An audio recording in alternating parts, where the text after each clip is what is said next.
విద్యుత్ శాఖ digital payment ద్వారా చాలామంది ప్రజలు అయోమయ స్థితిలో ఉన్నారు.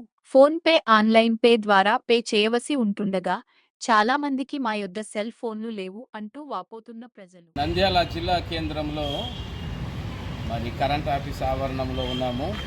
ఈ మాసం నుంచి ఆన్లైన్లో ఫోన్పే ద్వారా కానీ, స్థానిక సచివాలయంలో కానీ, మీ సేవలో కానీ ఫోన్పే బిల్లులన్నీ కూడా కట్టాలని ఇక్కడ ఉన్నటువంటి స్టాఫ్ తెలియజేస్తున్నారు. ఈ విషయాన్ని ఎస్సీ గారి దృష్టికి కూడా తీసుకొని వెళ్ళడం జరిగింది. కనీసము ఒక్కటన్నా కానీ చాలామందికి ఫోన్పే లేని వాళ్ళు ఉన్నారు, చదువు లేని వారు ఉన్నారు.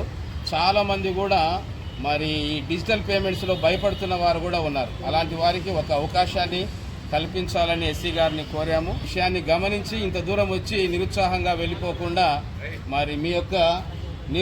మీ యొక్క ప్రాబ్లంను ప్రభుత్వ దృష్టికి వెళ్ళే రీతిగా తప్పకుండా తెలియచేయవలసిందిగా కోరుతూ ఉన్నాము. Thank you all. నేను ఈ మంత్ కరెంట్ బిల్ పే చేయడానికి వచ్చాను. స్కాన్ చేసి పే చేయమన్నారు.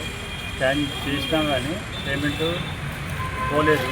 అందుకే నేను మళ్ళీ ఆఫీస్కి వచ్చి మళ్ళీ డిజిటల్ పేమెంటే చేశాను. కరెంట్ బిల్ వచ్చినాక కట్టినది ఇలా ఫోన్పే అంటారు. మా ఫోన్ లేవు, ఏం లేవు.